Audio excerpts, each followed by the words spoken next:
Simula ngayong alas 6 ng gabi, pati mga sundalo ay nakabantay na rin sa mga checkpoint bilang bahagi ng State of National Emergency. Tinutukan yan live ni Sandra Aguinaldo. Sandra. Mel, sa National Capital Region ay sumama na nga ang mga sundalo sa pagbabantay ng mga checkpoint. Pero gaya nga po na inyo nakikita, ay sila'y nakamasid lamang at yung mga miyembro ng PNP ang nagsasagawa ng pag-check. Pero isang abogado po ang may paalala kaugnay sa karapatan naman ng mga motorista. Dama na sa Metro Manila ang epekto ng State of National Emergency. Nakakalat na sa Metro Manila ngayong gabi ang mga checkpoint na hindi lang pulis ang nakabantay kundi pati mga sundalo. Ang checkpoint na ito kuha malapit sa panulukan ng Gilmore Street at N. Domingo sa Quezon City. 4 na sundalo mula sa Security and Escort Battalion ng Philippine Army ang nakapwesto rito. Pinapara ang mga nakamotorsiklo. Sinisipat ang mga sasakyang dumadaan at may pagkakataon ding kinakausap ang sakay nito. Ayon sa Quezon City Police District, ganito rin ang eksena sa mga checkpoint sa matataong lugar. Okay lang po kasi mas kabubuti naman natin ito para sa lahat. Mas lalo kayong dapat napanatag dahil nandiyan ang ating militar na tumutulong sa atin sa pagsasagawa ng ating mga gawain na nakatutulong para mapanatili ang kapayapaan at kaayusan. Mula Ross Boulevard patungo na NAIA Terminal 1, meron ding checkpoint. Nakabantay din doon ang ilang sundalo. Hindi naman nakaligtas ang isang motorsiklo na may special plate.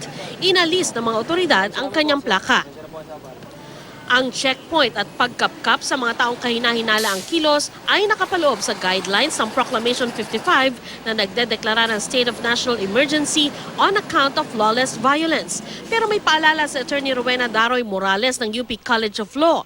Dapat daw may karatulang nag-aanunsyo ng checkpoint at dapat pa nga bago sumapit ang mismong checkpoint ay may babala na sa mga motorista. Hindi pwedeng pilitin ng motorista na magbaba ng bintana o kaya'y bumaba sa kanyang sasakyan. Pero sabi ni Morales, mas mabuti nang magpakita ng kooperasyon sa mga otoridad para hindi maabala. Ayon kay Morales, hindi rin obligasyon ng motorista na buksan ang kanyang kotse para ma-inspeksyon. Akang obligasyon na ibaba yung mga bintana at buksan yung glove compartment kung pinabubukas sa'yo yon. Pero practical na advice lang, kung wala ka naman tinatago, umabot ka na nga doon sa checkpoint kahit na may warning, hindi ba? Di buksan mo na rin.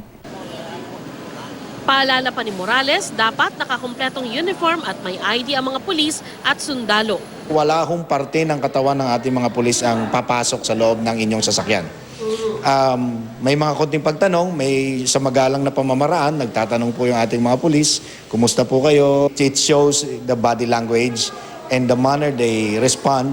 Ayon sa PNP, hindi naman nila kakapkapan ng isang taong wala namang violation. Hindi pwede magpasok ng kamay sa bulsa. Hindi pwede magpasok ng kamay sa loob ng jacket. Okay? Hindi pwede magpasok ng kamay sa loob ng pantalon o sa ilalim. Dun lang sa ibabaw. Mel, so far, no, dun sa ating naobserbahan dito sa ating kinalalagyan, ay cooperative naman ang ating mga kababayan dito sa mga miyembro ng PNP. Bagamat napansin ko rin na iniiwasan din naman ng PNP no, na sila'y makaantala sa daloy ng trapiko. Samantala, Mel, ay tiniyak naman po ng AFP na sila ay susunod din sa alituntunin at sa katunayan, ito daw kanila mga sundalo ay sumailalim pa sa training kaugnay sa tamang pagbabantay ng checkpoint. Yan muna po ang pinakahuling ulat mula dito sa Quezon City. Mel? Maraming salamat sa iyo, Sandra Aguinaldo.